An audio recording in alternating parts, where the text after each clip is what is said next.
This thing didn't have a screw for the trigger guard. They lost it somewhere. This one won't be engraved, but I'm going to show you how to, if you just need to glue a screw head or a small piece. I polished this thing. It's I put it in a drill and I made an oval head out of it because all gun screws are oval of this period. And I'm going to heat it up.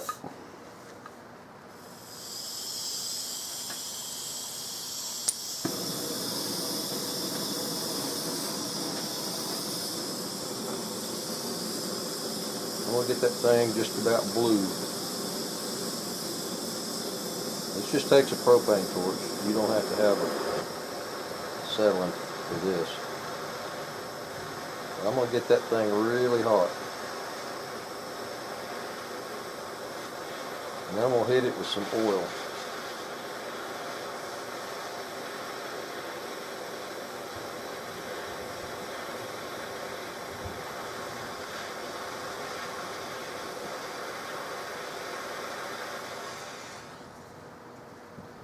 You just put your drop of oil on there or an oily rag.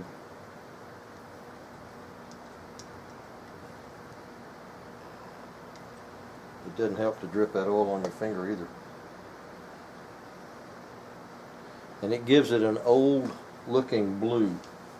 Nothing real deep like a Browning blue or a high dollar Winchester blue, but it'll give you an old looking blue color that it looks pretty good on an old gun. Of course, now you want to wipe this off real good before you put it into your stock, because you get oil in that raw wood and then it won't take finish, or it'll have a splotch on it. But that's how you blue if you just need an occasional screw. Oh, come on, camera. If you just need to do one screw or just one little part, that's how you do it. Heat it up and hit it with 30 weight oil. Wipe it off.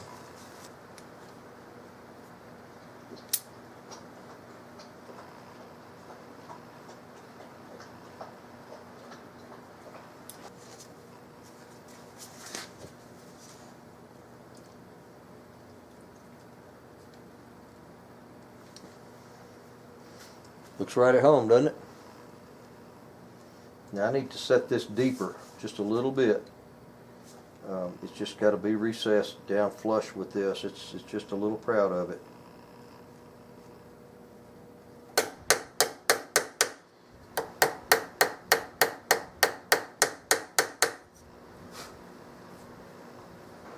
Well, I took off the square edges with my bandsaw.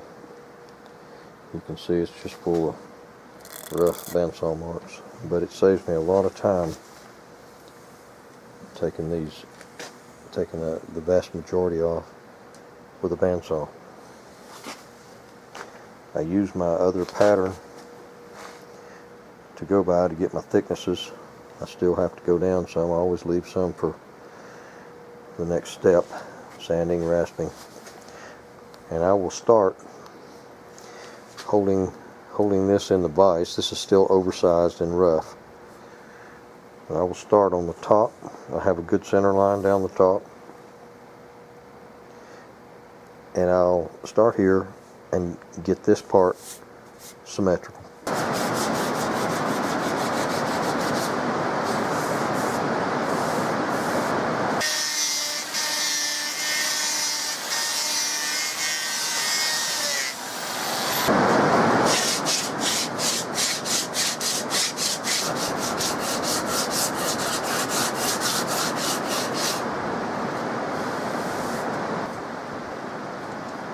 See, when I put that light down here where it is, it washes the light across here, and it accentuates those grinder marks, which is, I need to see them so I can get rid of them.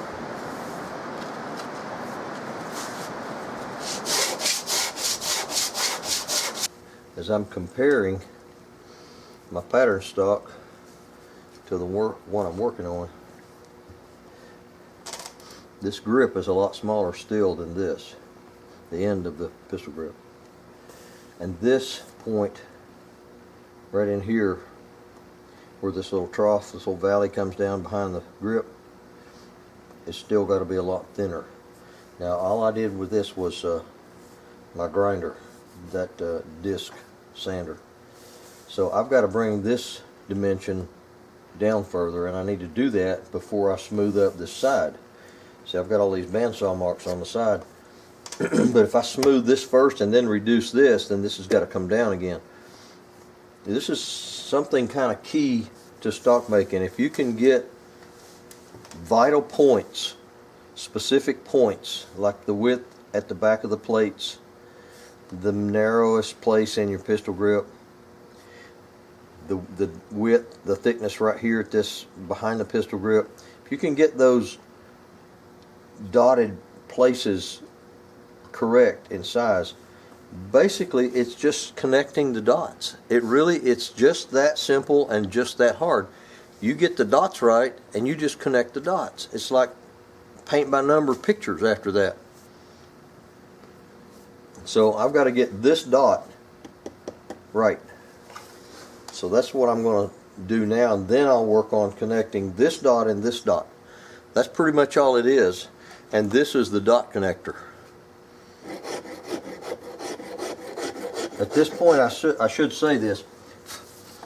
Trying to do this with it in this position is comfortable for filing, but it's not good for symmetry, because you need to see this side and this side. What I need to do is flip this thing vertically and look at both sides. See, I still have a center line right here across the bottom of this pistol grip. So I've got to get this symmetrical from here and the other side before